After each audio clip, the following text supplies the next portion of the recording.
I'll What? No way. That's yeah, so I'll awesome. like take I will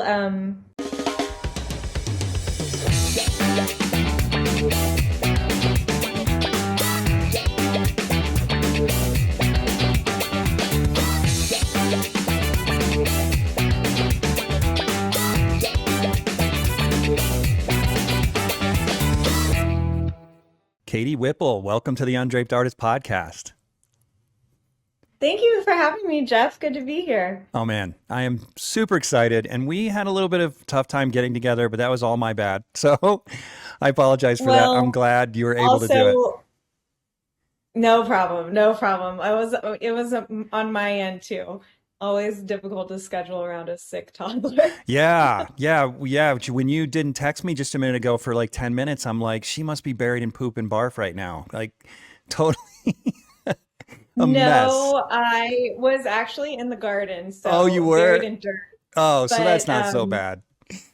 yeah, no, the baby's napping and my wonderful babysitter is with him. So I have this time to chat with you, which is great. Yeah.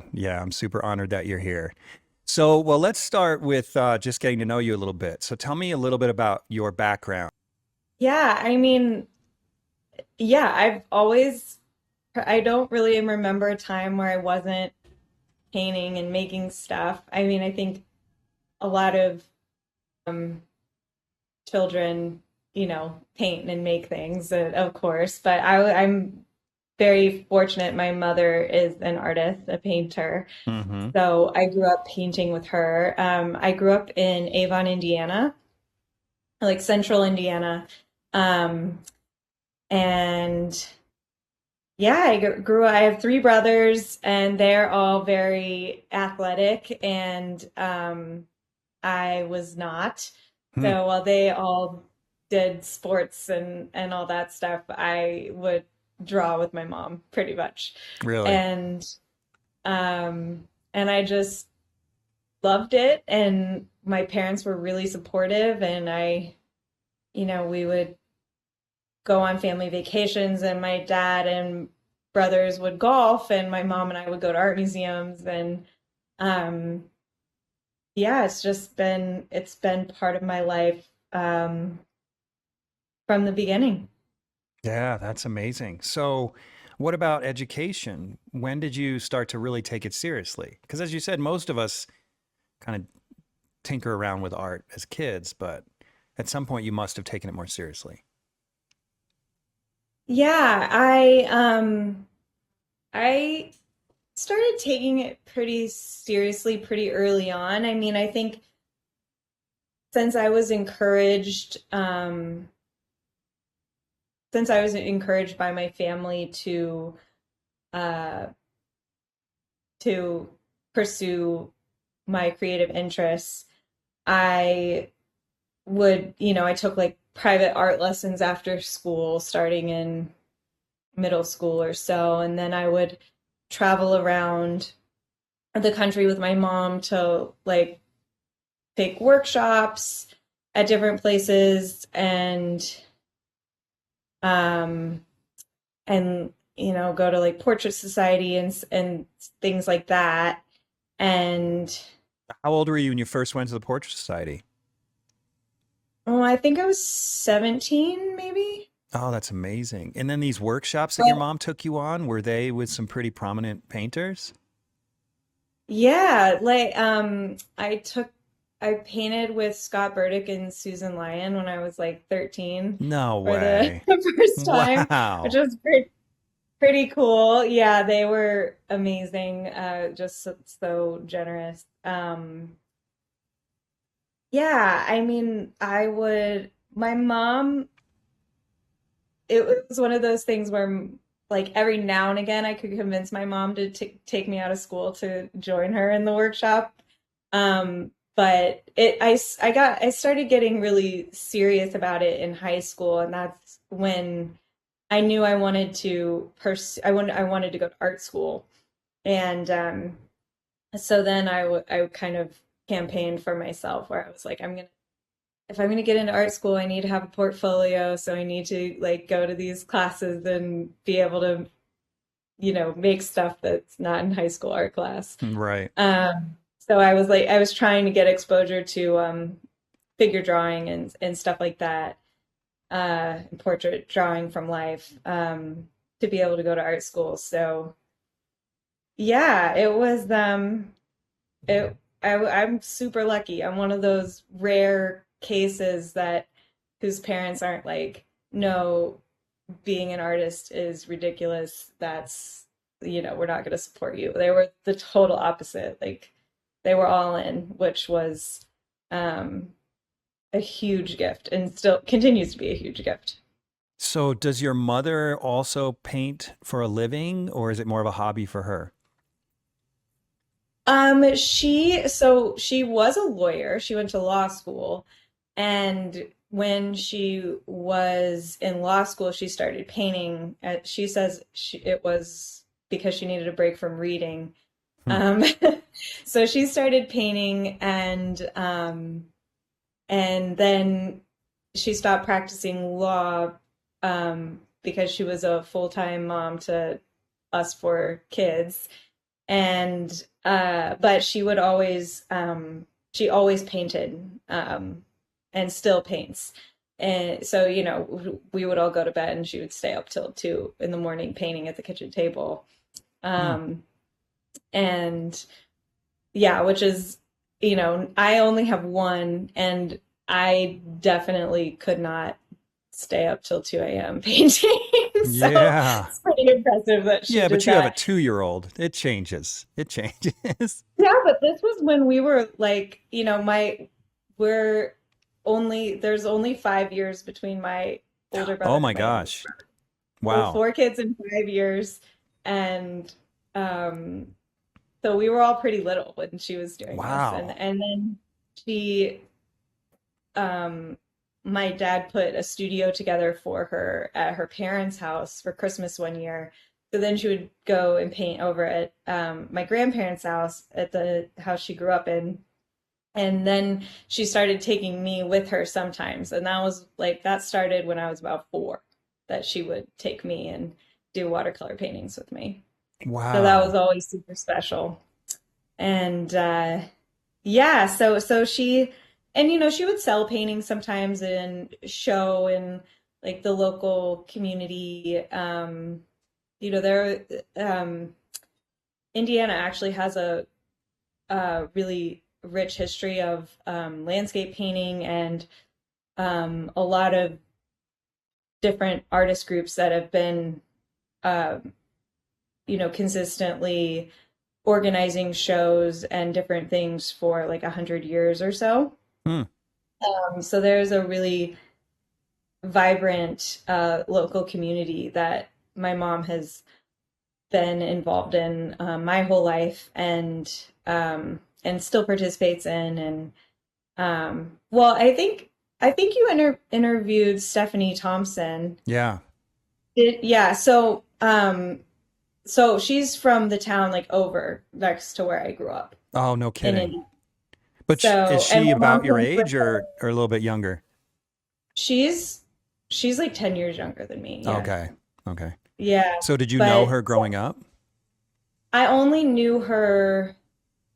I actually met her at Portrait Society for the first time because by the time my mom or I was already living in New York. Man, there's something in the So water in Indiana because she had a similar story. Her mom brought her around, supported her, brought her to the Portrait Society at 17, literally. yeah, Man. yeah, and yeah. So my mom paints with Stephanie does like a portrait hosts a portrait painting class like once a week or maybe every other week or something. So my mom paints with Stephanie still Hmm. in her basement. And yeah, and like C.W. Mundy, he's from the Indianapolis area.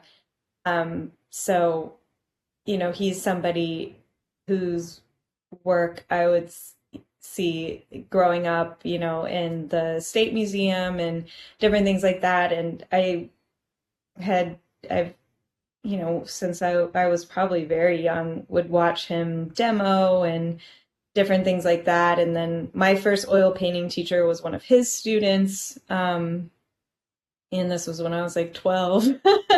Really? So yeah, it's just it Indianapolis is certainly not top of mind when it comes to thinking of um, representational artist hubs, but it's actually it's a really great place with a lot of great organizations that have been supporting artists for a long time. Wow. Yeah, that's amazing. So, at what point did you move to New York? So I moved to New York right out of high school. I wanted to go to art school. I wanted to be an artist, but I mostly was focused on wanting to learn how to draw really well. Mm-hmm. And when I was in high school looking for next steps, we started looking at different art schools, and I was kind of, going to different like portfolio days and things like that. And as I've always been a pretty nerdy and interested in academics, so I was interested in going to college. But as I looked into more and more art schools, it just didn't seem to make sense to go the university route if I was going to study art. Yeah. So I was like thinking, okay, well, either I'm going to go to university and study not art, like major in something like humanities, or I'm gonna go to an atelier. And my parents were willing to pay for me to go to an atelier, so I thought, okay, that's I should take them up on that now, because if I go to college and then decide I want to go later, they might not have the same feeling. Yeah. So I found the Grand Central Atelier, which was Grand Central Academy at the time, and just yeah, I kind of joke that it was love at first sight. I walked into their cast hall and was just like, oh, I have to be here. Like I almost got panicked of like, oh my gosh, I have to be here right now. So then I just tried to do whatever I could to get in. Because at that time there weren't any teenagers going there, I don't think. Now they've had a ton that like so many young people, so many kids, there's been several students that didn't even finish high school that have just gone Hmm. straight to GCA. Really? No kidding. Um, yeah, but I wasn't sure if they were going to let me go right out of high school, but they did, and I moved to New York, and I'm still in New York. Wow. So, what part of New York are you in? Because I'm seeing trees behind you. I'm originally from Newburgh, New York, which I don't know if you know where that is. Okay, It's 50 miles north I of the don't city. Yeah. I don't know. Well, so I'm in the other direction. I'm in Southampton. Oh, okay. So that's why it looks a little more rural behind you. Yeah, yeah, it's pretty. I mean, yes, it's Not rural, but more all so than things you're not considered, in it's Brooklyn. pretty real. I mean, Right. they're for all that it's also the Hamptons and everything that people assume with that. There's also a lot of farmland out here, and it's pretty rural. It's nice. Yeah. So I'm always curious when artists stay in New York, because growing up there and my family's still there, and I know how expensive it is, and you're an artist. And isn't your husband, Brendan Johnston? Hmm. So he's an Yeah, artist. yeah, So this is an honest question. Why do you live in one of the most expensive states when you could live anywhere? yeah. I mean, it's a great question. It's really expensive, and I my answer to that is because I married a New Yorker, Oh, the farthest away he's willing to get from New York City is Long Island. okay. Well, that's a good answer. No, I mean that's kind of joking, but my husband's family is all here. So that um, that makes a bit of a difference. And um, we weren't, well, we moved to Southampton when I was pregnant with my son, which was during COVID. So we were already spending most of our time out here. My in-laws live out here. So we were spending most of our time out here anyway um because I paint flowers and I had a garden at my Mm-hmm. in-laws' house. So I was um planting flowers to paint, and then my husband started sculpting, and we didn't have the studio space in the city uh to for him to have a painting studio and a sculpture studio. So so we moved out here for that, and I, being from Indiana, was just overwhelmed by the idea of raising kids in the city.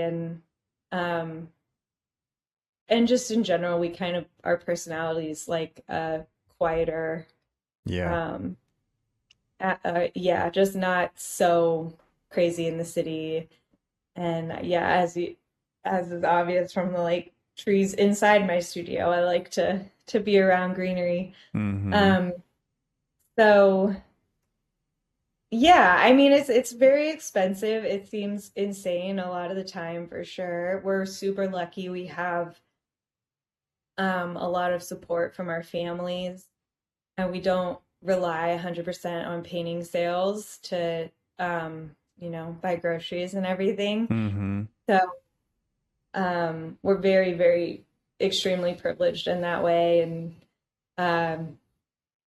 but the reason why we were in New York for so long is we were both teaching at GCA for a long time after we graduated. So Okay. GCA has moved a lot. When Brennan, my husband, studied there too. That's where we're a classic art school couple, There's a few of draw next those to I've someone. noticed. Yeah, yeah. You draw next to someone long enough and you can end up married with a child. That's awesome. Um, yeah, it is pretty awesome. Um, so anyway, now I don't know. Oh yeah, so we when Brett and I studied at GCA, it was in Midtown Manhattan. Um, and then after we graduated, it moved to Long Island City, Queens, and Brendan and I had just gotten married and we're looking for an apartment. And Brendan, the new studio was big enough to have studio spaces for alumni. So Brendan got a studio space in GCA, and we moved down the street so we could just be in walking distance. And then we were both teaching um, a couple times a week. So it was really nice. And that was for about 6 years in Queens, maybe even longer. Maybe it was 7. And then and then the pandemic happened, and GCA moved to Brooklyn, and we moved to Southampton. So that whole situation just kind of disappeared. So Yeah. So you're not teaching there anymore? I'm not, no. No, I'm still really involved. I try to stay involved.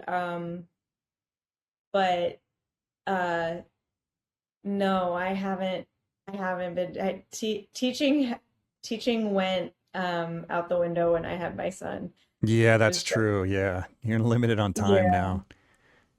Yeah, so I actually just taught my first workshop since 2019 a couple of weeks ago, um in North Carolina at Alia Elbermani's studio. Mm-hmm. Um which was It was so great. It was so lovely and fun, but oh my gosh, I was not prepared. Teaching is so hard. Yeah, it can be really exhausting too. Yeah, I was like after the first day I was just dead, but it was great. It was great. So hopefully I'll it has made me think like, okay, maybe I should get back into it a little bit. But Hmm. yeah, but I mean, I kind of my teaching, I was walking back my teaching at GCA anyway because I just wasn't painting the figure anymore, and I just felt like I couldn't really teach it Yeah. because I just wasn't doing it, and it's really hard once you stop, especially when you're like in school and then right after school and you've just been getting all of that model time um, so consistently and then not having it is, um, yeah, it's hard to kind of then like just dip your toe in that world. And Yeah. It's not like riding a bike. it's not like, No. No. It's great. Especially I noticed because when, I mean, you said it was pretty much right out of school you lost the model time. I remember when I first left school, I took 3 weeks off for something. I don't know what it was, but 3 weeks off. And I remember coming back and feeling like it took 3 months to learn how to paint again. I mean, as yeah, time goes on, it's less like that. I took 2 years to build a van and I didn't notice it, but that's after 20 years of painting, right? But when you first get right. out of school, it's almost like that knowledge is really fragile and it's just like barely hanging on to your brain cells. And if you don't keep painting, it just kind of, you know, flies right out your ears or something almost. It feels that way. Yeah, it's making me think of, it's reminding me of that, the first pose back after summer break, Yeah. um, which would always be like, we'd always be like, how, like this, it's only been like a month since we haven't been in the studio, and how is it, like, how are we all so bad at drawing now? Yeah. I know it's crazy. Yeah, Yeah. it's crazy how fast it goes, especially in the beginning. So you mentioned your Yeah. son a couple times, and I'm really curious how you're managing your schedule now as a mom and a painter. Because that seems Yeah. really Well, challenging. Sometimes I feel like it's just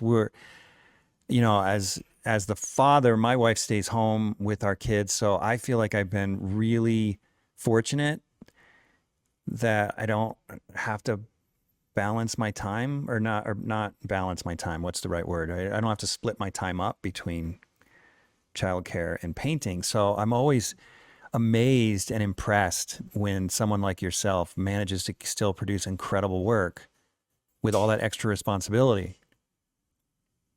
yeah. Well, I mean, I'm incredibly lucky. I have an amazing sitter, Taylor Pike, uh, who is, I call her, my son's name is Hewitt. Tell her that she's Hewitt's second mom. She's incredibly important to our family, and pretty much the only reason why I get any painting done at all. Oh, okay. She she takes care of Hewitt 5 days a week. So I'm one of the rare cases that I think a lot of artists can't, um, have as much help as I have. So I'm incredibly lucky. But yeah, I mean, that being said, I took off, um, I didn't paint for about a year. Ooh, is that Um, hard? um, it it was interesting. I stopped painting when I was pregnant, with my son for a few reasons. Um, and then I was, after he was born, of course, was just, I mean, newborn state, the first year is so hard because as the mom, especially, they're just kind of still part of your body. Yeah, yeah. Your source of So nourishment, literally. yeah, yeah, and they just, they just need you so much. So yeah, so I took a break, and it was it was nice, actually. It kind of helped me, um it it it gave me a lot of clarity, I think, about what I wanted from my studio practice, and Hmm. where I wanted my work to go, and what I wanted it, um or I guess how I wanted it to be part of my life. Because before my son was born, and before took that break from painting, I was just, um,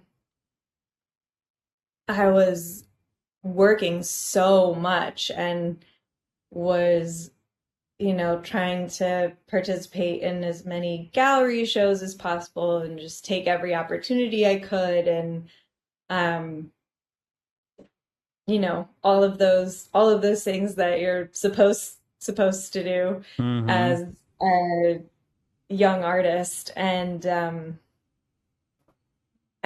I it kind of took having, like, getting pregnant, well, and then the pandemic, which was like a whole other thing that kind of made everybody reassess. Mm-hmm.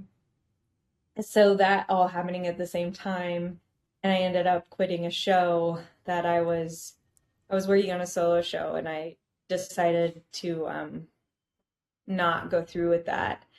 So Wow, that's a big yeah, decision. yeah, it was a big decision. Holy cow. Yeah, yeah, but the right decision for me, for sure, for sure. So yeah, it granted me this rare opportunity that I don't think um we always get, to just kind of take a break and reassess, especially when you're just kind of on this trajectory where it's like, okay, well, I just have to keep going. I have to keep making stuff. Like, I need to have a solo show. I need to have this goal, the next goal. Um, but I was in that mode of just producing, and not really realizing that I wasn't really liking the work I was making, Hmm. or enjoying my um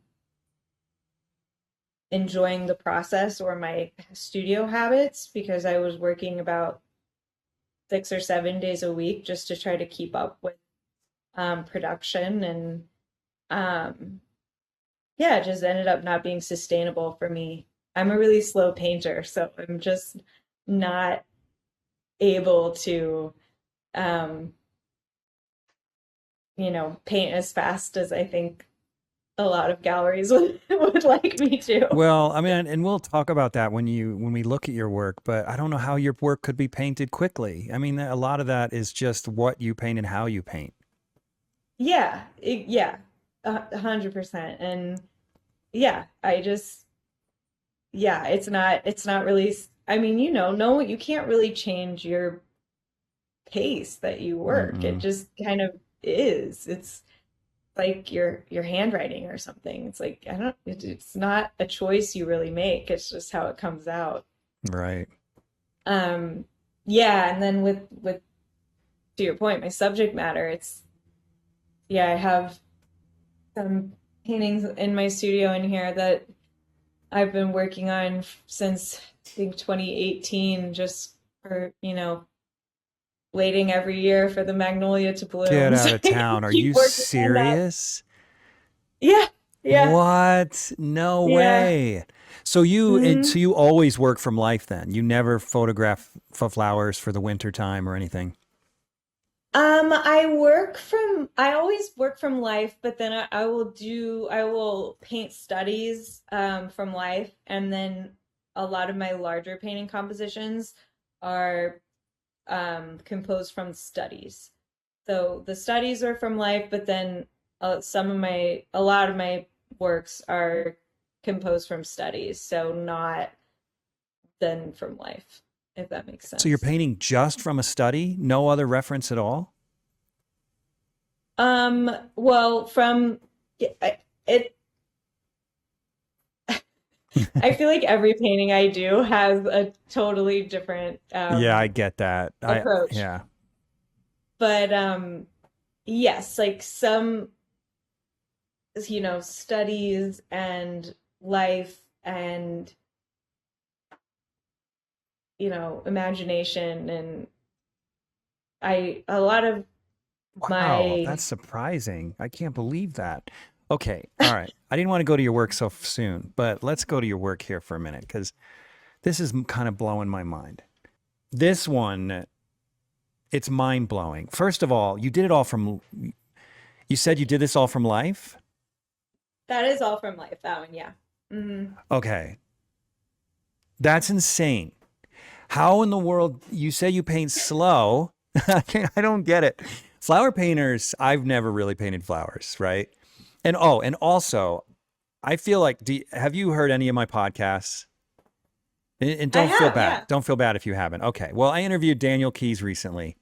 And as soon as I was done with his interview, I'm like, yeah, that was a lame statement to make. And I said, he and one other artist, I think it was Michael Klein, were two of my favorite flower painters. And then I got done with the interview and I'm like, I got so many other painters that are my favorite flower painters. And you are totally on the top of that list. So if you happen to hear Oh, that, you are on well, that list. But I I look at, would never be offended. oh, but Somebody asked I me don't, it that the doesn't other matter if you day would be. I too. just wanted you to know that. Oh, There's well, Carlo thank you. Russo and there's a million others that are so good. But like, It's so hard to remember when you're on the spot, oh, though, because the totally. other day somebody asked me who my favorite contemporary flower painters are, and I was just like, Yeah. yeah, and then Uh, like, 2 hours later, I was like, oh, and this person, but, yeah, like, yeah, especially when you're being filmed. Yeah, my worst the question I hate the most that people ask me is who are your favorite artists because I totally freeze up. I'm like I have no idea. It's like I can't remember anything when people ask me that. yeah, But yeah. I, I have, I always have the ones I'm currently obsessed with for that. I don't know. okay, so I I never get, asked this question, but now let's go ahead and tell me who you're currently obsessed with. Who is that? well, I mean, since you have the sunflowers up and the painting is called For Vincent, I'm very Vincent. much in my Vincent Van Gogh phase. Okay, when you painted this, were you listening to Don McLean's Vincent? Because you should I have. love that It's song. the best song ever, and you It's should have just had it it's on loop. so it's so beautiful. Yeah, my brothers were actually when I was painting this, they were like sending me versions of themselves singing it. Yeah, Um I love that song. yeah, that song is so beautiful. Yes, I do love that song, and I also love American Pie. Yeah, It's same, a same. great. But yeah, no, but I was like when I was painting this, I did have like the a book of Vincent's sunflower paintings that I was like literally copying the composition and in obviously like my own um Yeah, yeah, yeah. It looks just like Vincent Van Gogh. Clear, spot on. You totally nailed it. but like the background is like the No, it is. It's same. clearly inspired by him, but on a whole different level. It's a whole different animal. Yeah, Okay, not so post-impressionist, no. my style, but yeah, and then like right behind me right now, I'm my one of my absolute favorite paintings ever is Vincent's Almond Blossom. So I've been working on this like version of it. I'm like sitting right in front of it, so Yeah, it's that's not. great. I can't wait to see that finished. Yeah, thank you. Yeah, so this has been I've always loved this painting, the Almond Blossom painting, and It's such a beautiful story behind it. He painted it for Theo and Joanna's son, who they named Vincent after Vincent, Mm-hmm. and they hung it above his crib. So I've always just that is the sweetest story, and um, yeah, I mean, it's I guess saying that you love Van Gogh feels like almost cliche these days because Yeah. he's so I mean, it doesn't to me, but I feel the same way when I say I love Rembrandt. It's like, well, yeah, duh. yeah, yeah, it's like yeah, of course, but I think Yeah. I don't know as I I actually don't think Van Gogh is cliche for you because I mean, I see your influence, but you're not a post-impressionist by any stretch. So the fact that you're influenced by Van Gogh, other than the compositional elements, it's actually quite interesting. It's actually, not if someone hadn't seen this exact Van Gogh painting, it would be a surprise. yeah, yeah, it's probably not it's not an obvious connection technique wise, I guess, but I my favorite painters, none of them are probably very obvious when it based on my work. Like I think a lot of people would assume that my favorite painters are like Fantin Latour, and I love Fantin Latour. I revere his work. It's gorgeous, but I respond much more to Van Gogh and like one of my very favorite painters is Odilon Redon, symbolist, again post-impressionist, um, and Fra Angelico, which is like totally other direction, early Hmm. Renaissance. Um, Wow, that but is a surprising group. That's yeah, interesting. yeah, those are like my big Radon and Fra Angelico are like my mainstays that I go to the most probably for just general inspiration. But currently I'm like deep in Van Gogh world, so there's been a lot of Vincent in my life lately. Um, but yeah, I just really it for me,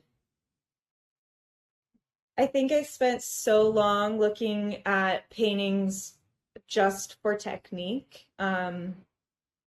When I was younger, going to museums, and then when I was in school, and it was, all about academic work and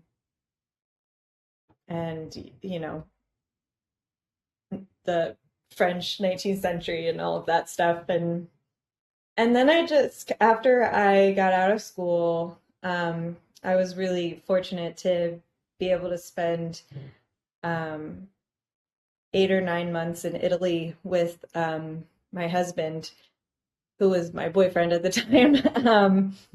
And in Italy, things just like really shifted for me. And it was this beautiful time where I got to just look at a lot of art and not um I wasn't produced I was doing like master copies and things, but I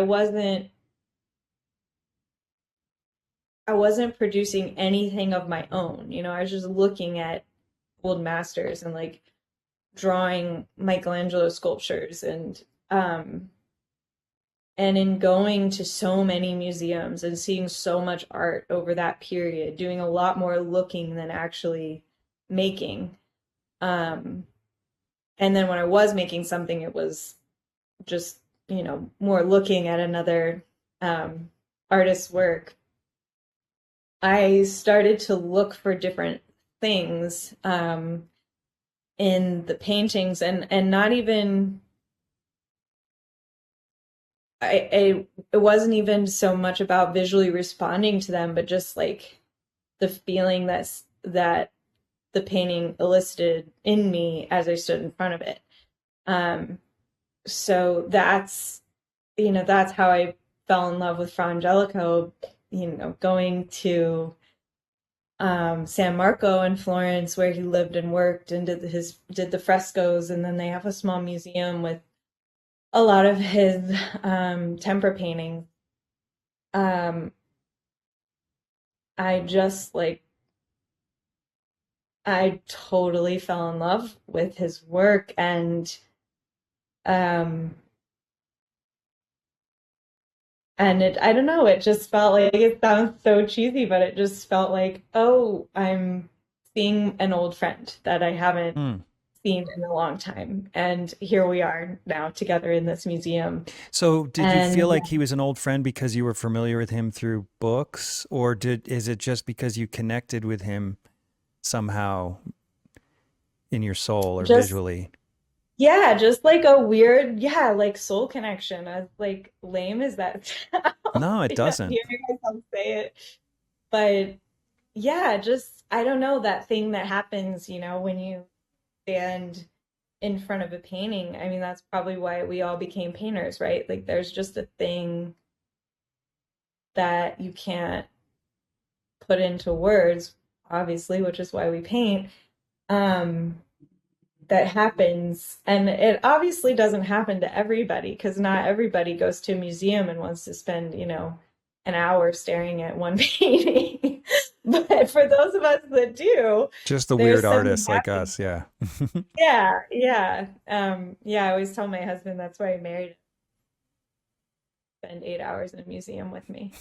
Um, but yeah, I wasn't super familiar with Fra Angelico's work. Um, I wasn't like big into early Renaissance paintings at all.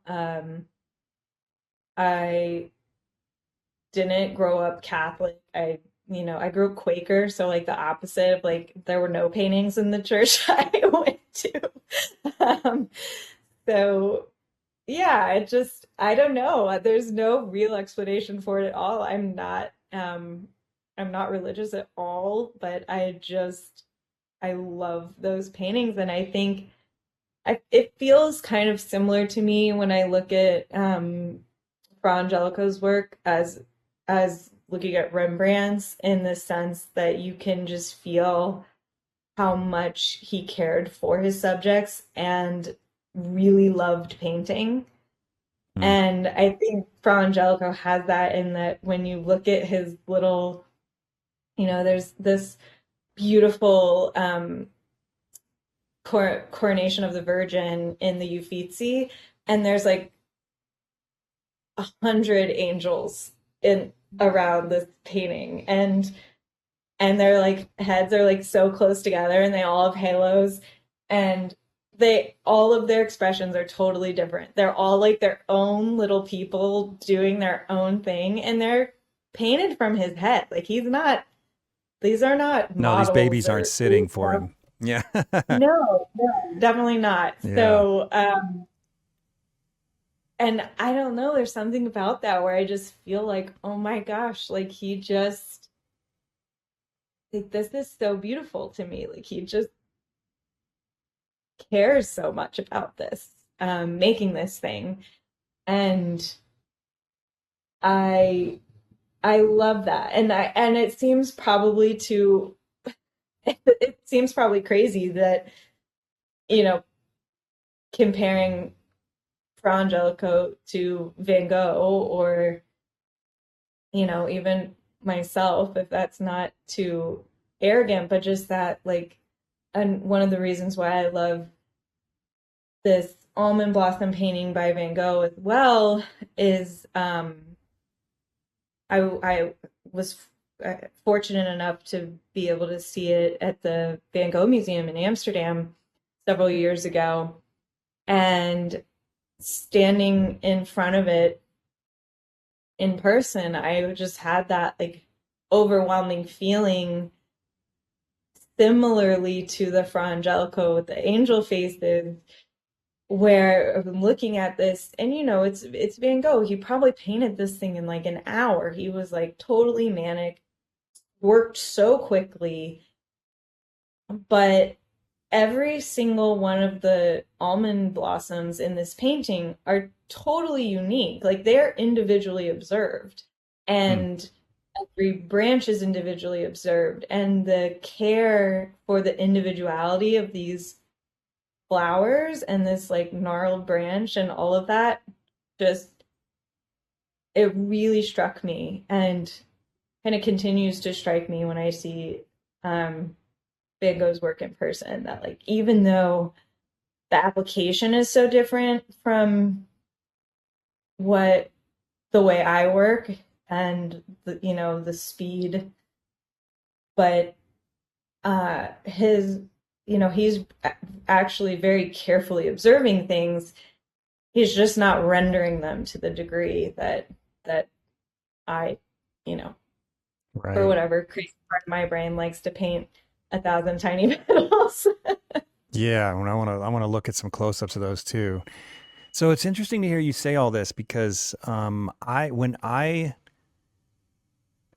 was younger and thought I knew everything about art and what was good and what wasn't. It's funny as you get old. Maybe you didn't have this experience, but the older I get, the more I realize my opinion sucks. And it's probably gonna change again in a year. But I remember thinking, oh, Van Gogh, and college, and maybe even a little after, thinking Van Gogh, he couldn't draw. He was not a Mm, great artist because he was not very academic. And then he had a show. It was called Van Gogh to Picasso, I think, here in Utah. And I went to see it, and I saw his paintings in person, and I was mind blown. And I kind of fought it a little bit when I'm standing in front of some of his paintings. I'm like, no, I'm not allowed to like this because it's academically not terribly strong. And then, right. but like I felt a lot like the way you described when you were in Italy. It was just moving almost Hmm. in a way that you can't put words to. And I don't know how he does it. I don't know how he did it. It's it's kind of an incredible thing. Yeah, it really is. And I mean it's funny like the artists that everyone knows, right? Like even people that aren't artists, like I think almost everyone in the world probably knows the name of Goat to some degree. Mm-hmm. Um, and which is pretty astonishing, right? Especially knowing the story of his life. Um, but that it's not random. It's not random that we know Van Gogh or Rembrandt or Michelangelo. It's like they still elicit those emotions in us. Like they have tapped into something incredibly human. Um, and yeah, what a gift. I mean, I just Hmm. feel so lucky that we, have their work that we can still experience. Hmm. Um, So, yeah, I think there's something there, like to your point. Like it's just there's something indescribable about standing in front of artists' work that are just expressing, I think, a deep humanity in some way. so you've obviously studied Van Gogh a lot more than I have, and yet we've had similar experiences standing in front of his paintings. And like I said, I feel like when I look at them, there's still a part of me that asks, I mean, I still don't understand why. Like, why, when I look at Starry Night, is it so moving to me? It's just a bunch of swirls and little spots of paint.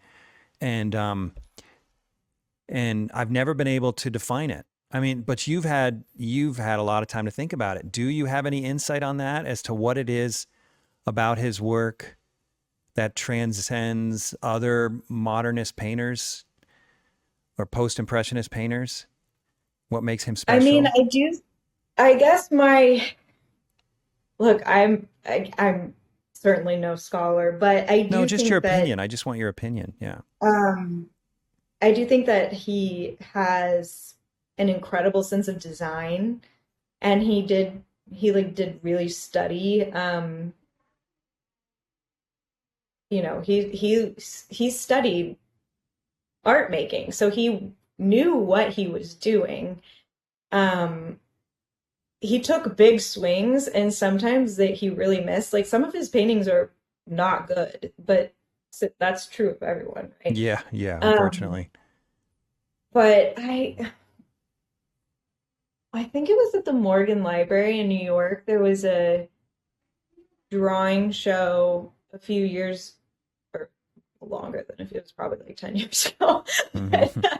um, but there was a Titian drawing in the show, and it was a pen and ink, and the pen marks in the Titian drawing were so reminiscent of the mark making in Van Gogh's drawings. And I was there with my husband and I pointed this out, and he was like, "Yeah, Katie, Van Gogh knew what he was doing." And my husband actually did study art history, so I do learn a lot from him. But actually, I have this postcard. Sorry, I'm going to be annoying. No, this is great. It's just like on my studio windowsill, but this is a Van Gogh drawing. Really? No Yeah, joke. yeah, I didn't know he could draw that well. yeah. So he was, yeah, 1884, Pollard Birches. That's beautiful. Um, it's gorgeous. Yeah, he's, um, yeah. So I think he had a lot of, um, he had a lot of issues, and I think that a lot of his mental health issues kind of dictated the direction that some of his work took, and like you can feel that manic energy in a lot of it. um but no, I mean, he could, and I think especially like when you look at his portraits of people, sometimes they start to get really weird, and that can kind of, I think if you've studied more academically, make you discredit him a little bit more. But Which is exactly what I was doing. Yeah. yeah, yeah, which is like, look, it's fair enough. Like, no one has to like every No, artist. I know. It's not like a sin. I could still not like him and it's fine. Yeah, totally. But I Totally. was converted.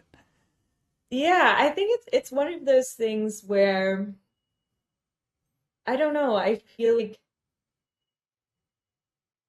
when I talk to students that have just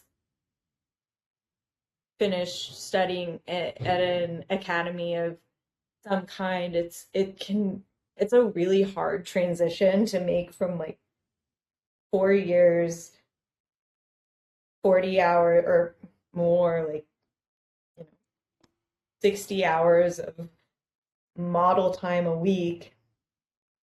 That's Hmm. all you're doing is painting the figure.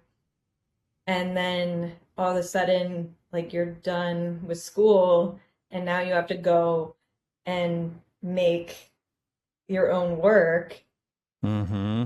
And that's such a jarring transition. And I was incredibly fortunate that I had this like gap year in a sense where I finished studying at GCA, and then right after that I went to Italy and had this time to just kind of think about the academic education I had, and then think about what do I want to do, and the chance to look at, such a large time range of representational art making was incredibly informative and very fortunate, obviously. I went there thinking that I was going to do like master copies of Caravaggio and Titian, and um I always wanted to be a portrait painter, so I just thought Hmm. like, oh, I'm going to go like, study Titian, like one of the greatest portrait painters of all time. Um and and then yeah, and then I go and I fall in love with Fra Angelico, the early Renaissance, and start painting fruit trees in the garden instead of going to work on my Raphael copies. So, what do you think about that? Do you think that you just didn't know who you were at the time, or that you changed? You, I think I changed. I think that, I think creativity is always fluid in that way. I yeah, don't think um I don't know. I feel like it's something that when I was in school, I was so focused on learning the language, learning mm-hmm. technique, and all energy and focus kind of just went in that direction. So when I would go to the Met, it would just be, well, I mean that I'm saying that I'm like that's not always true. I got really obsessed with um, the Islamic wing at the Met when I was in school and Hmm. spent a lot of time there. So I guess I've always like been, kind of all over the place. But yeah, I mean, I think that I just realized like, oh, I could spend forever just still only thinking about technique and um making a technically good painting, or I could try to chase this other thing, whatever this thing is that I'm responding to when I look at work. And um yeah, I don't know. I just and going back to earlier in our conversation, I think that taking that year off from painting when I was pregnant with my son and then after he was born, it kind of brought me back into this space of like really I was looking at a lot of um I was looking at a lot of art, um, but I wasn't making any. And so it kind of like went back in a little bit. And um yeah, I got like, really obsessed when I was pregnant with my son.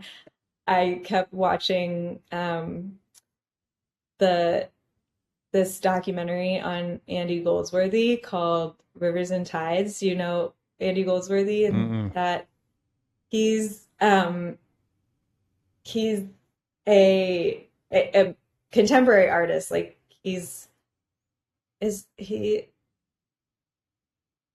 British or Scottish? I don't know. He's from the UK, and he isn't like I don't even know what you would or how he would be described, but he like works with nature and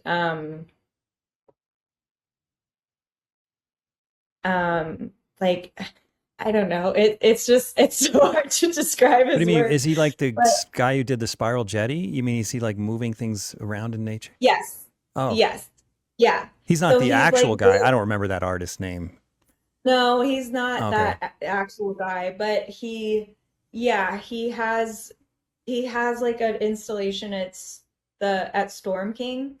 Oh, Storm King Those upstate. Yeah, that's like 20 minutes from where I grew up. Yeah. yeah, yeah. So there's that like wall that runs through those stone wall. Okay. That's his installation. So he does a bunch of different things, but so I became like totally obsessed with him over the course of the pandemic and have lately been kind of going back and looking at his stuff again. And yeah, I don't know. Anyway, I feel like this is like That a is totally I mean, it seems totally random. A guy who's yeah, building walls out in the middle of the Storm King Mountain. But I mean, yeah. it's great though that your interests are so diverse. I mean, I find that really refreshing. I think it's just one of these things where you just want to keep yourself open to inspiration because Hmm. and it's just fun to see what other artists come up with. Like I love Andy Goldsworthy's work so much because it has that, especially like when you watch the documentary, because most of his a lot of his work is really about the process of like like building something in nature with nature, and and it just brings you right back to like being a kid and playing in the woods. And I grew Hmm. up in the woods, and I like that. um I kind of I think that's a lot of the root of why I like to paint flowers and trees, and Hmm. the subject matter I do is just that going back to nature, um, and being inspired and surprised by it. And um, like I get almost, I mean, obviously not currently. I'm stealing all my painting ideas from Vincent van Gogh, but No, I get a hardly. lot of ideas just walking my dog, like walking through nature and looking at color combinations. I feel like I don't even know if this has been making sense at all. I feel like No, I've it's been been all great conversation. Are you kidding? One of the things you said earlier, you said that when you went to Grand Central, you were learning the language. And I love that as an analogy because literally just an hour before we got on this podcast, one of my students came in with their cell phone and said, "Hey, tell me about this artist. This is a local artist here that's not making a living, not selling paintings at all, but who's academically really strong." And my student was really concerned. They're like, "Wait a minute, this artist can draw and paint really well. Why aren't they making a living?" Oh no, they're freaking out. And Mhm. I said, well, what are they doing with that talent? Like, are they just painting things to look like things, or are they saying something? And so when you said that you were learning the language, it's just the analogy that often comes to mind for me is just that like when you go to art school, a good art school like you did, you learn the language, but then when you leave, you can't just rattle off perfect grammar and perfect conjugation and expect people to be impressed and moved. You have to actually say something that people are interested in hearing with that perfect grammar. Yeah, yeah, and I think also just accepting that like whatever, you know, story or poem or whatever analogy you want to come up with, whatever you put together with that language that you've learned, like not everybody's gonna get it and No. not everybody's gonna like it, but it all but you might as well try to like it if you can, and try to Yeah. have it come from a place that feels, I want to say feels good, which is accurate, I think, but also feels true to you. Um, yeah, it's really tough. I feel like it's so hard, and I think I started to like go down this thought, and then I like went off on a million tangents. But I, when I think about, I had like started to talk about that transition after Yeah. school and what that's like and how challenging it is, because it is really hard to figure out what you want to paint. I mean, like it's hard Hmm. to figure out what you want to paint, like, you know, what still life setup you want to do. Just like it's hard to figure out what anything you want to paint, let alone like attaching some sort of meaning to it, which can get really overwhelming really fast. And I think that's where somebody like Vincent van Gogh is so inspiring, because he painted just whatever was available to him at that time, his shoes, his bedroom, his chair, his neighbors, himself, everything that he could because he couldn't afford to do anything else. But and really the subject matter doesn't it really doesn't matter. Like the response to those sunflowers is so much more than just like, oh well, I like sunflowers, so I like that painting. Hmm. That's not what people are drawn to it. So yeah, I don't know. I think that part of um that was very eye-opening for me in having spent so much time looking at 19th century academic painting and feeling like, oh, I can look at it for so long and study it and it's so interesting because of the technique, but then taking a step back and being like, oh, but I actually don't really like these paintings. Like I don't want to make paintings like them. Right. Um, and then that's how I kind of started to get away from um, painting the figure or portraits because I just felt like I wasn't able to get what that whatever it is, this feeling that I'm chasing in my work, I just wasn't accessible to me through that subject for whatever reason.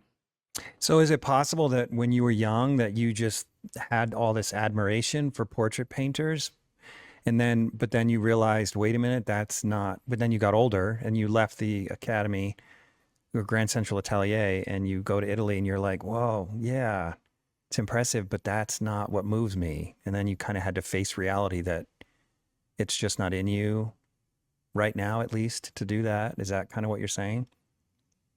Yeah, I think so. I mean, I don't know. I still like love portrait paintings. I don't, it's so confusing. I don't know. It's hard. I think part of it too is that it's a lot of pressure to paint a person.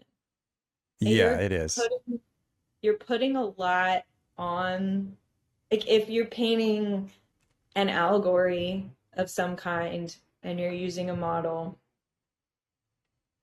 like I don't know, it's just that's tough. I admire people so much that do it, and I love. I mean, my if you came in came to my house, like our entire house is just like portrait and figure, and it's like all of our friends' work, Hmm. and it's like the work that we collect and live with and love. And but yeah, for whatever reason, for me, it just is. I don't know. Maybe I'll go back to it. I don't know. I was talking to one of my very good friends from art school the other day, and she was like, I can say this to you because you can trust me because I understand how important painting plants is. Because she does like a lot of botanical work herself. Uh-huh. And she was like, when are you gonna start painting people again, Katie? And I was like, Sarah Bird, you can't ask me that. But yeah, I don't know. I don't know. It's something I get asked a lot, and I don't know. I guess like any other thing, it's like I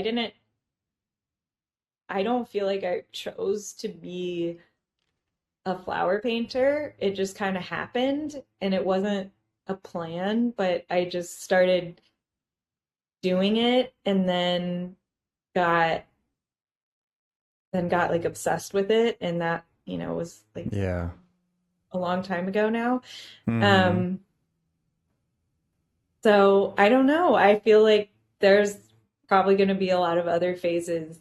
I mean, Yeah. hopefully I'll live long enough to have other phases. I just listened to this amazing lecture series on Michelangelo, and yeah, I mean, if anything can inspire you to have phases, you know, I mean, no pressure. Michelangelo only made the greatest painting, sculpture, and architecture Yeah, of it's Western ridiculous. history to date. Yeah. So, whatever. But yeah, I mean, he designed um St. Peter's when he that's When he was how old? pretty You cut out for a minute.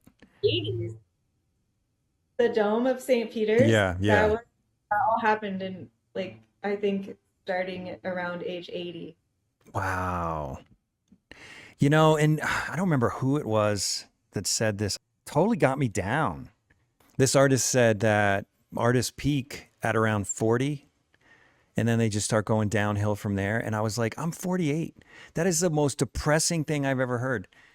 And I remember asking, I immediately called up another one of my artist friends who's 60 and being like, oh my gosh, what do you think of this? He goes, that's crazy.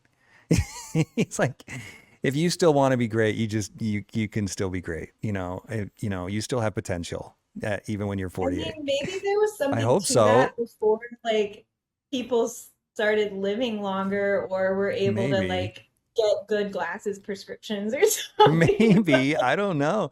But I mean, Michelangelo, that's so hopeful. He 80 years old and he probably didn't have great glasses.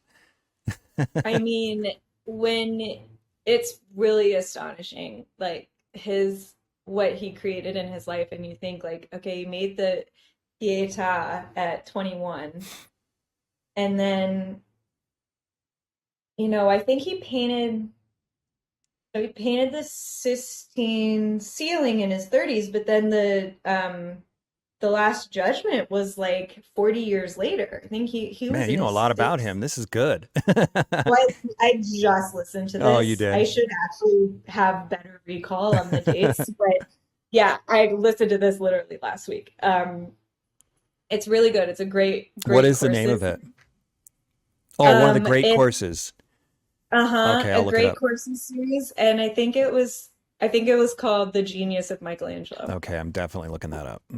Yeah, it's really, really good. It's a fun listen. I mean, I listen to like audiobooks and lectures and podcasts and everything while I paint. And so it was an excellent listen, but he is giving the lecture alongside of slides, and you can't see the slides in the audio version, obviously. So I had to do a lot of pausing and like looking up images of stuff along the way, but it was so good. Highly recommend it to Okay. all Yeah, I'm definitely artists. going to But look that yeah, up.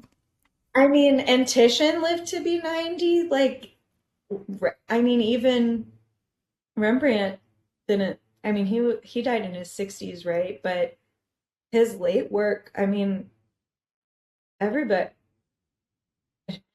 You're speaking going to in say everyone thinks it's generalization, better, right? everybody loves late Rembrandt. I like his earlier work. I'm like the odd man out. I like his earlier work, but Well, of course, I mean, yeah. it's Rembrandt. It's Yeah. not I mean, I like it none of it's all. I like it bad. all, but yeah, his earlier work is the stuff that I've studied and studied. It's just, I don't know, it appeals to me for some reason.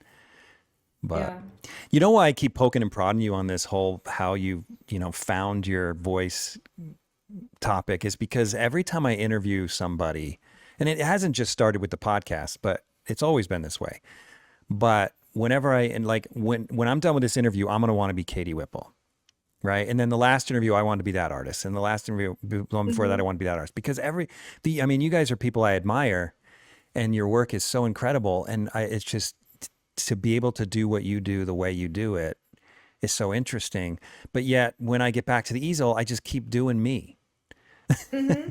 You know what I mean? And that's Yeah. why I was asking you about that whole thing about wanting to be a portrait painter as a teenager and then ending up falling into flowers. I just wonder if you're kind of having a similar experience where it's like, yeah, I love portrait painting, but when I go to the easel, I end up picking up a flower. Is that Yeah. is that a Yeah, similar a hundred experience that I'm percent. having? Okay. I have the exact same experience constantly. Like every time I start a new painting, I'm like, this one's gonna be a Kathleen Speranza. I'm like, this is when I'm gonna do it. Like, I'm gonna get Kathy's like You're gonna channel ethereal. her. yeah, I'm like, it's gonna come out like that, and I actually have I have a couple of her paintings in my studio, um like in progress because I'm like they're gonna get in here, and I've taken classes with her, and yeah, it's a Katie Whipple that comes out, not a Kelly experience. And Is I'm it? just constantly, I would be thrilled to be a one Katie day Whipple, I'm but gonna have these like ethereal, like dreamy paintings, and then I'm just like, no, I'm not. Like they're just gonna keep coming out the way they do. I only like it's, I've never met a soft line in my life. Like everything is hard. There's no like, oh my gosh, yeah, yeah. I think we're all sort of weird and tortured that way, but yeah, but yeah, I mean, I think I used to be more tortured about it. Like it used to bother me more that like yeah. especially like in school and stuff when I would be like, oh, why can't my, I went to GCA at the same time as Colleen Barry and Will St. John. Okay, So by yeah. the time They're I incredible. finished, yeah, they're incredible, and they were incredible students too. So they were, when I started in my first year, they were in their third year. So Which is I another overlapped couple, by the way. another couple, another Yeah. GCA couple. There are a lot of us. Um, I had two overlapping years with them. So in my, I'm like, okay, by the time I finish, my figure paintings are going to look like Will St. John and Colleen Barry's. They did not, never Well, see, came here's your problem. close. You were shooting two different directions at the same time. There was no way you could win that one. Yeah, but and then it's like, okay, well, I just, have to accept that. And that came pretty quickly when I was like, well, I'm just never going to study anatomy as hard as Colleen does and did. Hmm. So that's just not in the cards for me. Just not that interested. No. Yeah. And here I am, like, poring over books about botany, like things that are probably a million times more boring that I find fascinating. So, Really. That's yeah, it's but such a blessing though that you zeroed in. Because I mean, like I was saying about that artist that my student brought in, many of us really struggle to zero in on what it is we're supposed to paint or what it is that we're excited about painting. So it's cool that you found something. yeah, I feel extremely lucky that, well, one, it's easy because it's a readily available and accessible subject matter. Um, so that's nice, I'm Yeah, but not. it's not easy because it might be readily available, but it also is dies in like 10 minutes. Oh, well, we haven't gotten to the part of the interview where my actual job is that I'm just a flower wrangler, and Yeah, I that's figured what I out want to talk every about.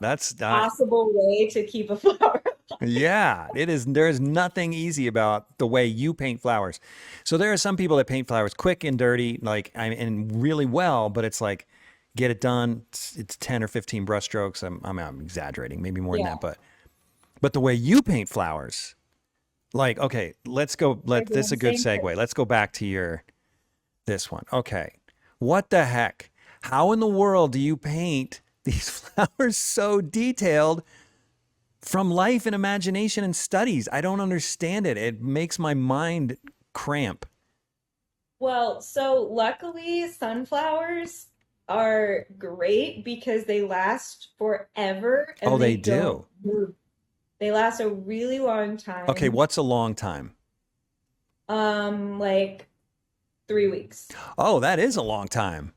But I keep them in the fridge, so that's part of the trick. So here's, okay, let me sit This is up because this good. is serious business. So, keeping flowers alive. Now, this is something that I actually have expertise in. So, if you are a flower painter out there, and of course, like keep forgetting that this is a podcast, so sorry if I've sorry to my husband and child if I've embarrassed myself already. But No, this is um a great podcast. okay. So, keeping flowers alive. First thing, you want to keep them in the fridge. Almost every flower,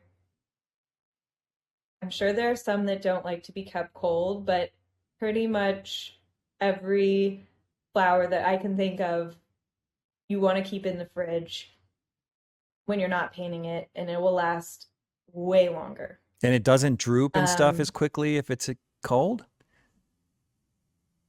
right, right. So you know how when you go to a florist, they have like all Yeah. the flowers in a little refrigerator? Same thing. So I have a refrigerator in my studio right behind me. Okay, And show us the but you fridge. can I'm get curious if it's just a standard fridge or what. so it's like it's funny because it sorry, I have to move my easel. Okay. Um it I'm gonna see how messy my studio. It's a Smeg. Oh, is it a vintage one? Like a kind of vintage looking fridge? Yeah, it like looks vintage and it's bright green. But it Oh, yeah, that's way oh, you can cool. only That's a see. sweet fridge. But it was it was here. I can't take any credit for it. It was here when we bought this house. So Okay. my studio is a pool house. It's really small. Like this is the whole thing that you're seeing right now. So I had to move the easel so you could see the fridge. Yeah, yeah. uh, but yeah, so that's my fridge. But it's one of the really basic, even though it looks cool. It's just one of the fridges that has like dial on it. Okay. Um, so I just keep it on the lowest setting. So it's kind of like a cooler. It doesn't get super cold. So what is that? And Like 50 degrees or something? I don't know because it's just one of it's like lit like you know how like it's just one of these refrigerators that stays cold because there's a little freezer part that freezes and then it cools the rest of the fridge like Oh, a okay. drinks cooler. Yeah. So that's what I had in my old studio. This came like as I said, this was here, which worked out really nicely for me. Yeah. Um, but I had in my studio in New York, I just had like a, you know, $99 Amazon cooler that Really? I kept flowers in. So, which is great. Like you don't need anything fancy. Like one of like a cheap beer fridge is perfect.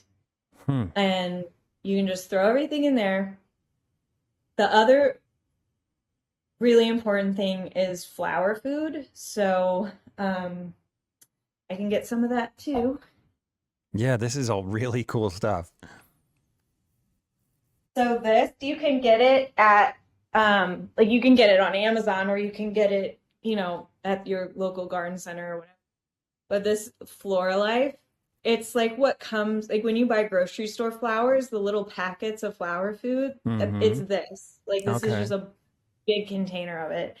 And so you want to put this in the water with the flowers, which basically it's like sugar and antibacterial, so the water doesn't get disgusting and moldy, which will keep your flowers alive longer. And then you just want to um, cut the stems and change the water every couple days. Just like what? Uh, Like a quarter of an inch off or how much yeah, do you have to cut just it?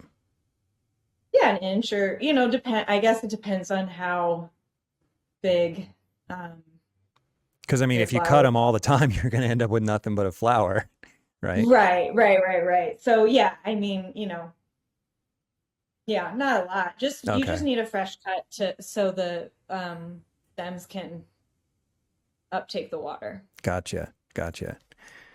Yeah, Yeah, and that's then good there's all stuff. sorts of weird things for like different kinds of flowers, like poppies, you have to like scald the ends of them, either burn them with like actual fire or you can like dip them in boiling water, but you have to stop the sap from coming out. No So you have to kidding. like cauterize the ends so then it can take up water. Who So there are discovers all this sorts stuff? of, I always want. There's so many facts out there where you just wonder how people ever discovered it.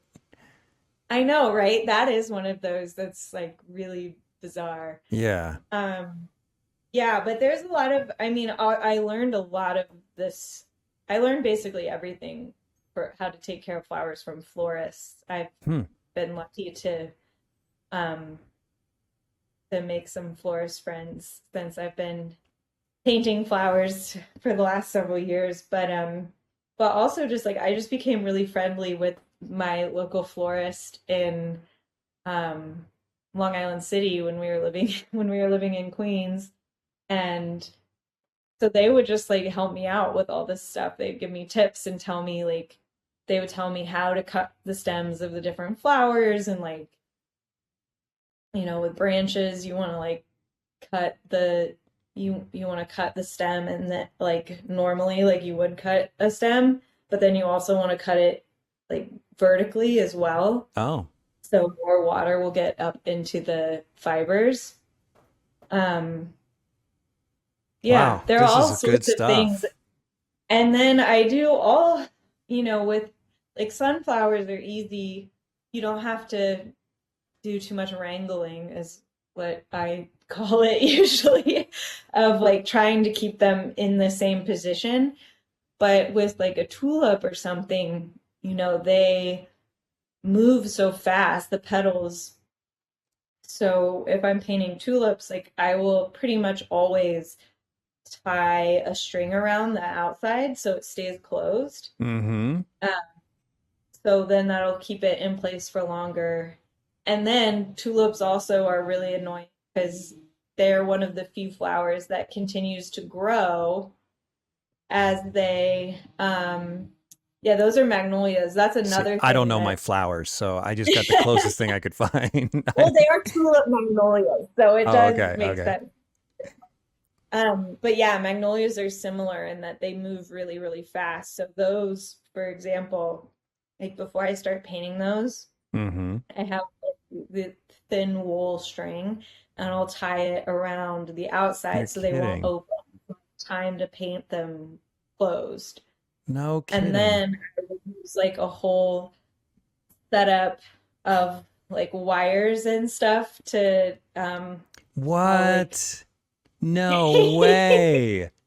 That's yeah, so I'll awesome. like take I will like this is just a copper wire from the hardware store, but I will like a lot of times with different flowers, like with poppies, are a really good example because they're super challenging. They move really fast. So pretty much every time before I start painting a poppy, I will set up this whole wire concoction where I'll make these wire loops and then I'll put it underneath the petal and tape it to the stem. You tape the pedal? I tape the wire Oh, to the the wire to the stem. stem, right, right, right. And you support I the put pedal.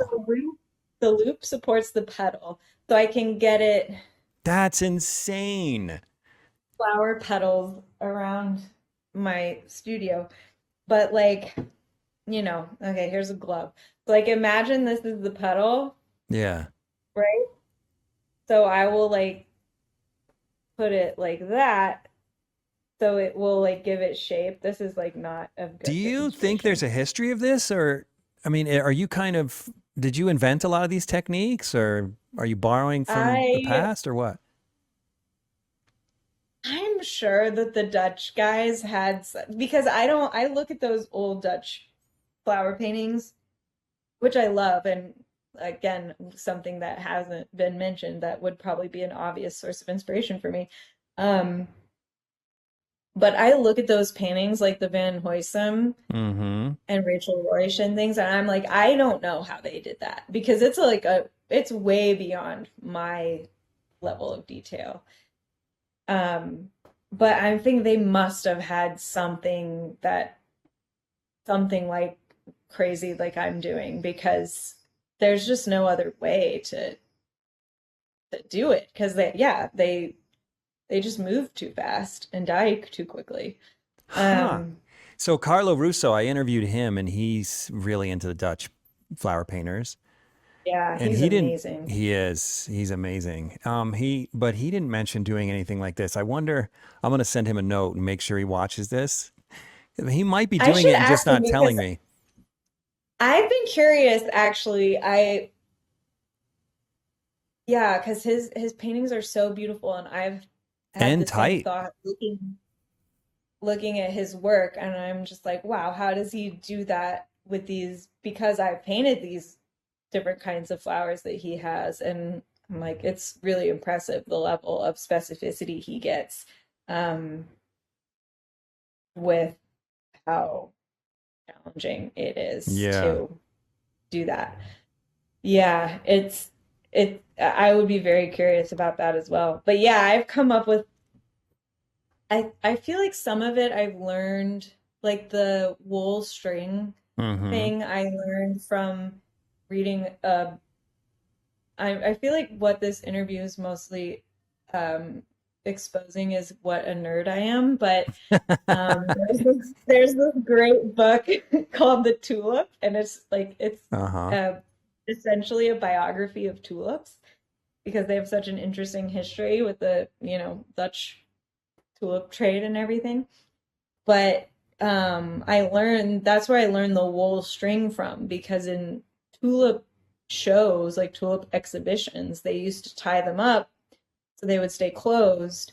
And then right as the judging happened, they would take the tie off of them. Hmm. Um, Is there something so I was like, significant about oh, wool? it's a little more flexible and like easy to Oh, okay. it doesn't it like holds onto the flower a little bit better. Like if you try to use like synthetic string or something, Oh, okay. it will just like slip off of the flower. Just just makes your life annoying. But like you could use anything, like probably like dental floss would be really good, like something that's waxy. But no, you just want something thin, um, to so it doesn't disrupt the form. So I bet you're a great knot tire too then.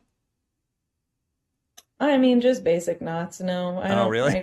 I don't have any good skills. No? They're just the basic like shoelace knot. Oh, okay. I Um, figure it'd be really hard to yeah. tie a knot and have it so gently wrap around the flower without squeezing it too tight or being too loose or Well, that's what's nice, I think, about the wool too, is that you can kind of like it's like stretchy, right? oh, it is. So it has a little bit of give, so it's you have like, you can either tighten it more or stretch it out a bit. Um, but yeah, I do think like the wire stuff is probably something that I came up with on my own. It is such Like a great it's really idea. It's bizarre. brilliant. You can also tape it to your tabaret or whatever your setup. So you can like tape. I've done that before too, where I'll tape like the wire to just the table and then have it like holding up a petal that's drooping or whatever. So Yeah.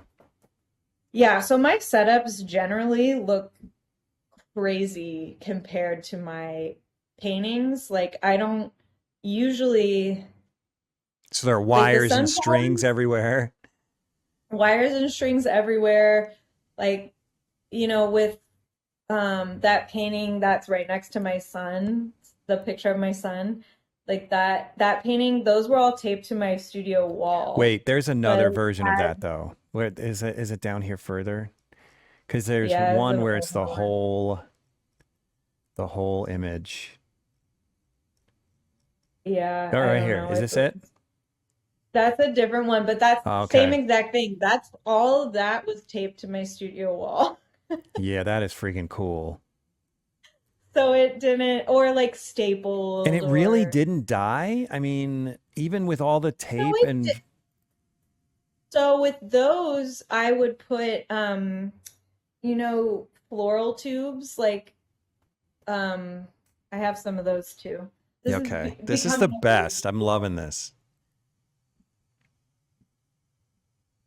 Also showing off my great outfit of sweatpants. Um least you have pants So on. like You don't have the COVID outfit.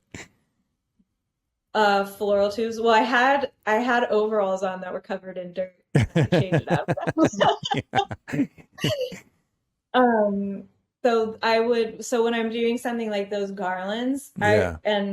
like, taping them to my wall because I want that shape. Um, but I need to keep the flowers alive. I use floral tubes. So they're all over the place in there. Yeah, so you can so these just pop right onto the stem, and Oh, then you that's too can, cool. so when I do like some of my other work where that I've been kind of into lately are kind of floating flowers without stems. They're kind of compositions Mm-hmm. um, of flowers without stems. A lot of it, I use the floral tubes, and then I'll hang the flowers from different angles to get the desired effect. Um, but yeah, freeze me up. Yeah, so that one, a lot of those were like, hanging upside down from my easel and stuff as I was painting them. No kidding. So in this Yeah, case, you're piecing it together, though. I mean, there's no need for you to do totally. to do them all at once, right? No, so yeah, so that's probably the most important part of my process in terms of getting them to look like they do is that I'm never painting them all at once. I'm painting one flower at a time, always. So how do you know the composition's going to work out? Is that where the study comes in? Yeah, so I've learned the hard way. Um, I'm trying to do some larger pieces, just piecing them together without a solid plan, Yeah. then back myself into some corners. But no, it's definitely not the most efficient way to paint for sure. But yeah, so I will, I approach things in a lot of different ways, as I've said, depending on the subject. That painting of those poppies, um, that was uh it had a few iterations, but that one I had a general plan. So that painting is 5 feet by 2 feet, No joke. That's and big. it was originally supposed to be a diptych, and actually this is the other panel for that poppy painting. It was supposed to be two panels, and I've just had this panel sitting um Wow. studio since 2020, but and decided to just do the almonds on it because I was working on that. I started working on that poppy painting in January of 2020, and then the pandemic happened and all the flower markets shut down, so I wasn't able to get poppies. Um, Hmm. so I ended up having to finish that painting from studies from another painting that I had done, Really? No and kidding. ended up ditching the idea of the diptych because I knew I wasn't going to be able to get more poppies to paint. Um, and so then the composition ended up changing on that one a bit. But what I do with larger works usually is I will do some kind of cartoon, like a two scale drawing at least, and usually some kind of color study at scale. Um, Is it from imagination at that point, or do you set up? yeah, Okay. imagination. Yeah. So I generally, they're very rough. It doesn't, they're nothing that anybody would want or keep. Right. It's It's just just like color a composition. very basic, like the poppies are just like blobs of color. Mm-hmm. Uh, but yeah, just kind of trying to work things out. And I just make like basic shapes of like, this is an idea for a shape of the flower. And then once I get the actual flowers, it changes. But yeah, I now I always do something to scale before I start. the exception would be like the sunflower painting or this almond blossom painting because I'm basing it on the Van Gogh paintings. I didn't do a compositional I didn't plan it out Right. Van Gogh because did. I already know that they Yeah. work. So I Yeah. even though this one's a different is actually a totally different uh proportion to Oh, is almond it? blossoms. But yeah, because the his almond blossom painting is more square. Hmm.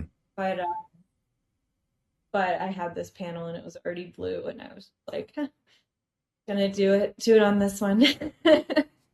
Yeah, I can't wait to see that one. So I want to look at some of your details because one of the things that I love about your work is your impasto work, the way you build Oh, up thank paint you. to suggest petals. And I mean, you do it on everything, but one of the things that really stands out on is your sunflowers. And I mean, could Yeah, you those were talk so a little bit fun. about that? I mean, okay, well, let me ask you a question. This is one of the thoughts that comes to mind because oftentimes,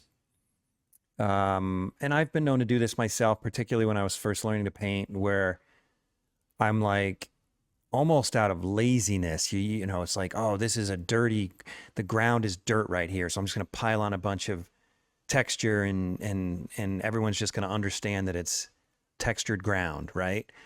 Yours seems Mm-hmm. to go much further than that. It's not this ambiguous, loose representation of petals with the texture. You're really exploiting little the edges of a brush mark and so on to create the edge of a petal. Can you talk a little bit about that? How you came across that? I mean, how that's evolved? Yeah, I mean, I think it's it's definitely just based in the academic teaching of building up the lights to be more opaque and letting the shadows be more transparent. Um, but with the one of the challenges, probably the biggest challenge of flower painting, and not so much with these sunflowers, but the value range is so narrow most of the time, um, because the shadows on a transparent object are just not very dark. Right. So with so flowers are so close in value, they're so compressed that you kind of it's just making it easier on yourself to utilize every tool at your disposal with your materials. So I just basically, I mean, it's kind of in a way exactly what you were saying, like with building up a bunch of impasto on a ground to make it feel like there's stuff going on. I mean, it's similar to that where I'm just like, I want um I want those light petals to physically pick up more light. Um, if I like build up the paint on those petals and especially like on the edges, it'll pick up the light and give me like um an extra what am I what's the word I'm looking for? It's the Like an extra illusion of value light. I mean, level. yeah, okay. Yeah, it's expanding my value range like Right, right, even more because the lights actually sit like, I'm using the light to give me a highlight. right. Um, and then and yeah, you can just describe more form with, Hmm. if I don't want to use a big value range, but I can use some texture.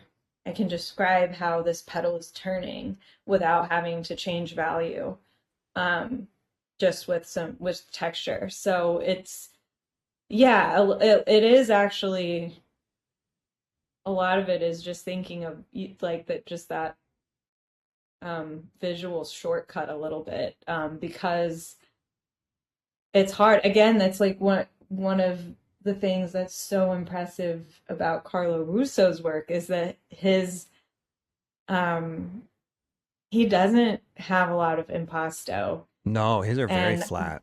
Yeah. it's it's so amazing how much dimension he gets without um building up the paint.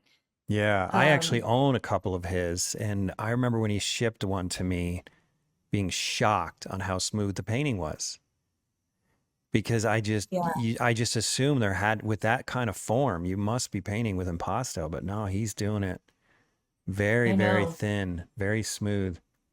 It's I know, beautiful so work though. beautiful. But it's also beautiful with impasto. And it just goes to show there's so many ways to do this right, Oh yeah.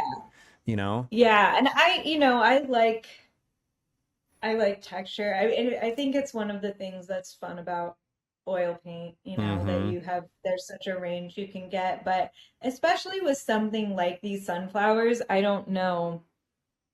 Um, it just makes it so much easier to paint. If like with those little tiny petals, I'm just basically making them with thicker and thinner brush strokes and not, you know, I don't Yeah. know. I don't know how I else mean, I would I have could done it see, okay, otherwise. so, I can see that here maybe a little bit where it's like you're not, I mean, correct me if I'm wrong, but I could, here it looks like you could almost get away with not carefully, really carefully observing the flower and just kind of improvising on the general character of that region of the flower instead of like Hmm. studying every last little tiny petal, right? But then, so that, yeah, that might be a shortcut here. I could believe that.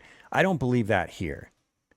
That I feel like your use of Yeah, impasto here is very, very, what's the word? Very deliberate, very precise, and very calculated. It's not a shortcut in my mind. yeah, you're right. I will give you that. Okay, I'm Um, just oh, good. with those centers, I obviously like am not observing every single one of those thousands of petals and painting each one, but yeah, like kind of looking for the overall effect in groups and then like, trying to pick out the areas that have like a little bit more interesting thing Hmm. going on and trying to get that and then yeah, let like the rest kind of visually fill in. But yeah, with the darker one, yeah, that flower was really hard to paint. It gave me a lot of trouble. I think I spent 4 or 5 days painting that one flower. Yeah, you can't Um, fake that because it like if you just sort of improvise on a few of these pedals, the rest of it's going to fall apart, I would think. yeah, and it was starting to die on me, so then like those petals were like wilting a bit Oh and no. I was going a bit crazy. So that is that flower. And actually like it turned out like in the overall painting, I'm fine with how it turned out, but I was like when at the end of the week when I painted that, I was like, well, that's as good as it's gonna get. Like I just have to Really? give up. Like that one's just not gonna That's the way I feel there's like no every painting amount. is for me. Oh, that's all I Yeah, can do. I don't know how to make it better. yeah. But every now and again you have one of those days where you're like, okay, I felt like pretty good That's about true. that. That's Or true. Yeah. but I yeah, well, I that think one was that's a home run. I think it's a home run. I don't think that's just that'll have to do painting at all. It looks like a home run to me. So, but thank you. I That's get very it. kind. I get it. When you're there in Yeah, front I of the mean flower, sometimes it I don't know, like even with these little almond blossoms, which don't take me 4 days to paint one, obviously they're small and go much more quickly than the big mm-hmm, sunflowers. But the other day I spent a whole day painting one of them, and mm-hmm. they're this big. They are like Really? an inch around. Whoa, whoa, So whoa. Okay, do we have details of this? This is good. Do you have a detail of any of what I'm these? Oh, well, like that would be an example. If that's Right not here? that first one. Yeah, that's not an almond blossom. That's a peach blossom, but It's essentially the comparable. same thing. Yeah, that was one full day of painting those two little And about flowers. how Yeah. big? What's the scale of this thing? Mm, they are, yeah, maybe like this big. Where am I? Wow. That's so great. I'm so glad you shared that because sometimes I think, because I'm with you, there are times where the smallest things take the longest and seem to take forever. But I remember when I was learning to paint, feeling like a true master must just kind of pull this out of thin air. Like it just happens. It just flows out of their genius off the tips of their fingers. And it doesn't take any time or effort at all. And then to hear from someone who I perceive as a master, yourself, saying, "Yeah, no, these things take time." It's refreshing. Oh, yeah. Yeah. Yeah. No, I'm very slow. Yeah, my paintings take me a long time to make. And no, I don't think any of those sunflowers, because those are big. I mean, those sunflowers are like bigger than my head. No kidding. Um, that painting is 3 feet tall by 2 feet wide. Wow. So they're very large, and I didn't paint any of those in one day. That all of those took more than one day to paint. Wow. That painting took me a Oh, same one. long time. And then the leaves, and because I painted the leaves at the end, um, I repainted that group of leaves like 4 times. Man, And did that was you another one where I was like, okay, it's as good as it's gonna get because I can't really? paint these again. I Yeah. love the temperature variation in the leaves, man, because I know Well, we've all thank you. seen this. You've clearly got some windows in your studio. They're putting some really cool highlights on here. It feels so Yeah, that I naturalistic. painted that in my husband's studio, which has beautiful north skylights. Yeah, man, He has a you nailed yeah. it because it looks that way. And then I love this. That's so Mm, great that you credited Vincent Van Gogh and yeah. right in the painting. It's awesome. Love that. Oh, thank you. Yeah, I had to. I was like, it just felt like, I couldn't not put him in there, and that's, where he signed it in his painting on the base. So Yeah. it's But classic. there's lots of artists that are much more influenced by other artists.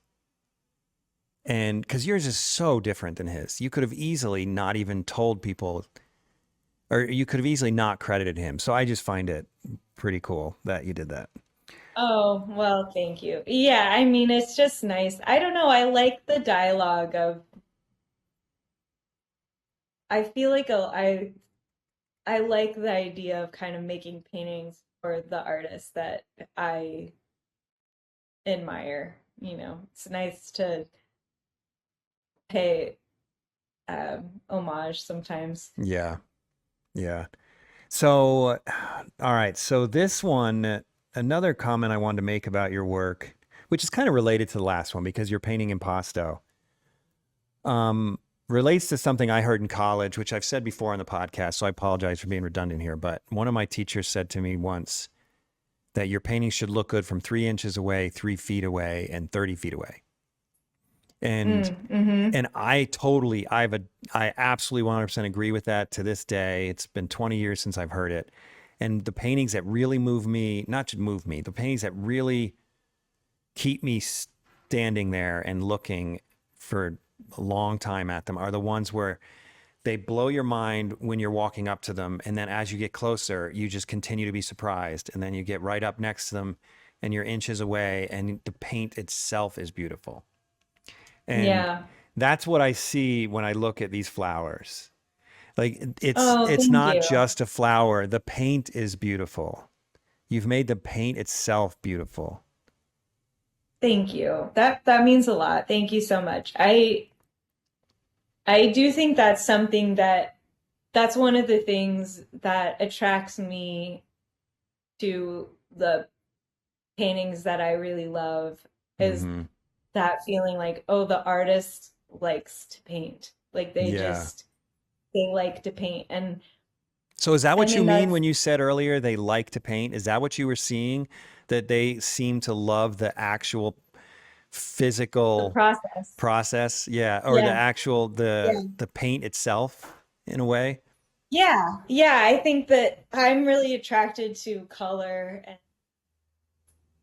and yeah, I think it comes through. Like I think it comes through when you're enjoying the material.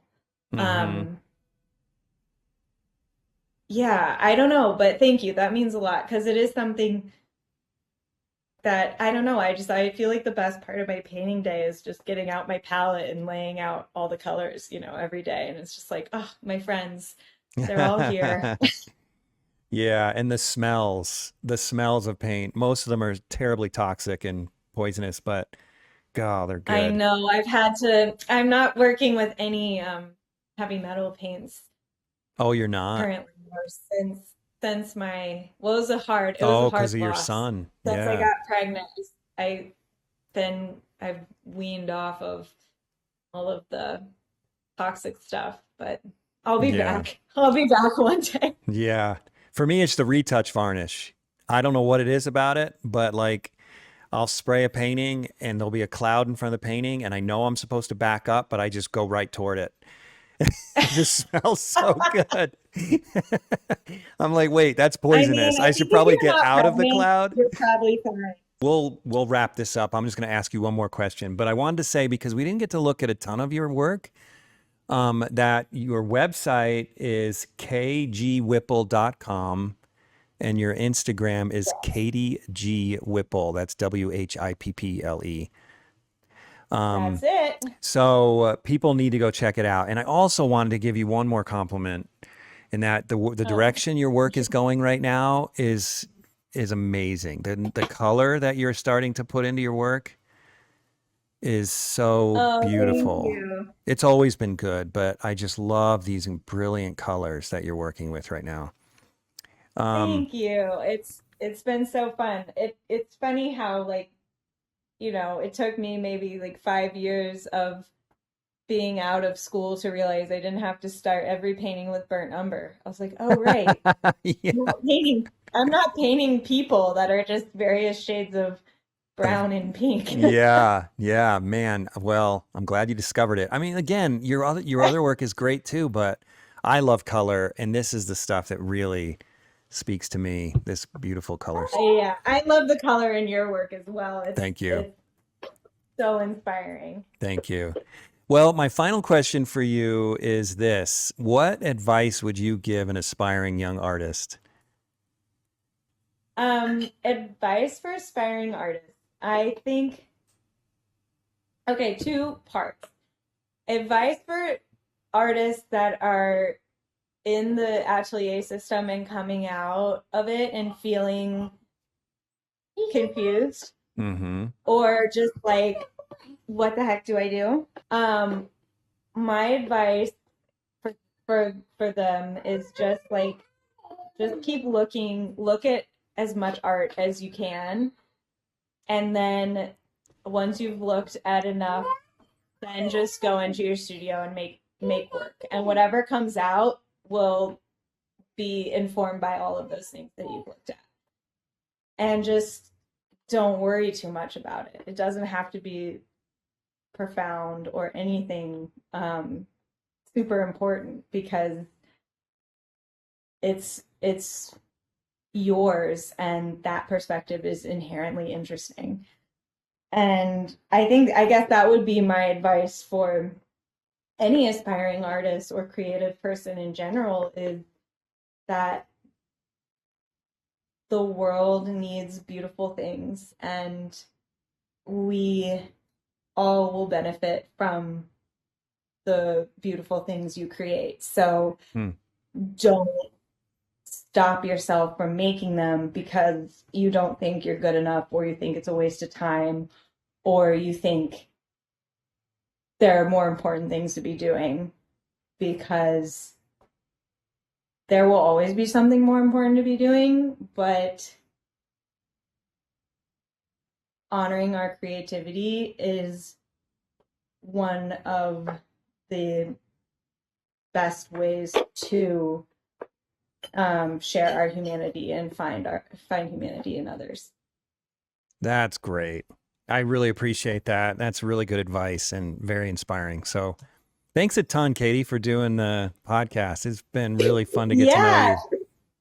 it's been so fun. Thank you so much. Thanks for letting me ramble about, all of my nerdy things. And thank you for inviting this special guest here at the end Yeah, with it's his my pleasure. My pleasure to have both of you. fabulous barn animals.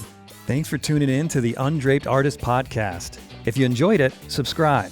And if you could, leave a comment or review. That really helps the channel. Please share the show with your friends, and if you're feeling generous, consider a monthly donation at theundrapedartist.com. Thanks again for watching. We'll see you next week.